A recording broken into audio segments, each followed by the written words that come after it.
Bagi para pendukung setia Jokowi yang sampai hari ini masih tetap mendukungnya, jangan sampai kaget melihat fakta-fakta tentang Jokowi berikut ini. Mantan Presiden Jokowi ini kan manusia politik. Jadi kalau saya umpamakan, tidur aja itu otaknya berpikir politik. Itu namanya manusia politik. Bahkan kencing aja, itu pikirannya politik.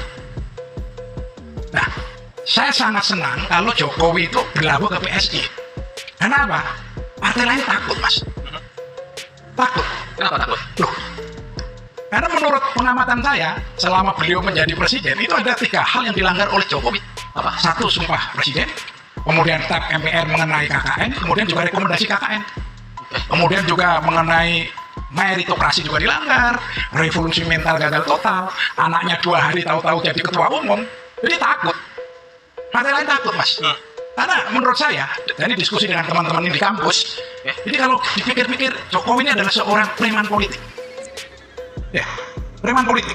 Seperti apa yang disampaikan oleh Sekjen PNI Marhanisme Ibnu Prakoso yang menyebut Jokowi sebagai manusia politik, tentu tidak bisa terbantahkan lagi bahwa memang seorang Jokowi orientasinya hanya pada kekuasaan dan kekuasaan.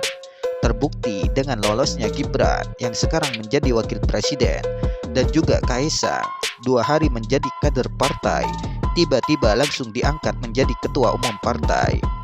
Dan apakah dengan contoh 2 hal ini para pendukung setia Jokowi masih menganggap Jokowi adalah sosok negarawan? Atau jangan-jangan para pendukung setia Jokowi juga orientasi perjuangannya hanya pada kekuasaan dan kekuasaan, sehingga mereka menutup mata bahwa seorang Jokowi telah memberikan pendidikan politik yang kotor bagi generasi-generasi bangsa di masa yang akan datang.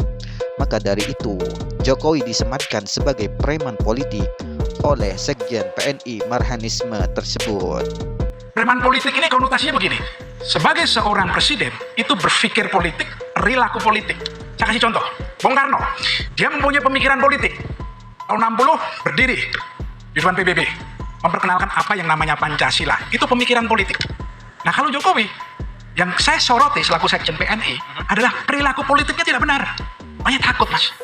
Jadi PSI yang berani? Iya, hanya PSI yang berani. Iya. Oke.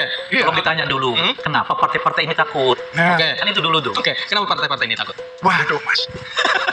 Masukan preman gimana, Mas? Oh, gitu. Takut. Preman politik yang disematkan kepada Jokowi oleh Sekjen PNI Marhanisme tersebut, apakah penyematan tersebut juga berlaku untuk para pendukungnya? Terlepas dari hal itu semua, terkait Jokowi yang dibandingkan dengan Soekarno, soal keberhasilan Soekarno dengan pemikiran politiknya, yaitu dengan lahirnya Pancasila, yang mana oleh Soekarno konsep Pancasila tersebut ditawarkan kepada dunia. Namun berbanding terbalik dengan apa yang sudah dilakukan oleh Jokowi selama menjabat sebagai Presiden Indonesia 2 periode.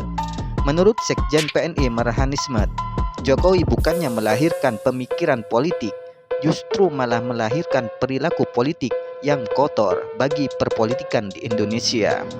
Hal ini juga yang membuat Jokowi dilabeli sebagai preman politik.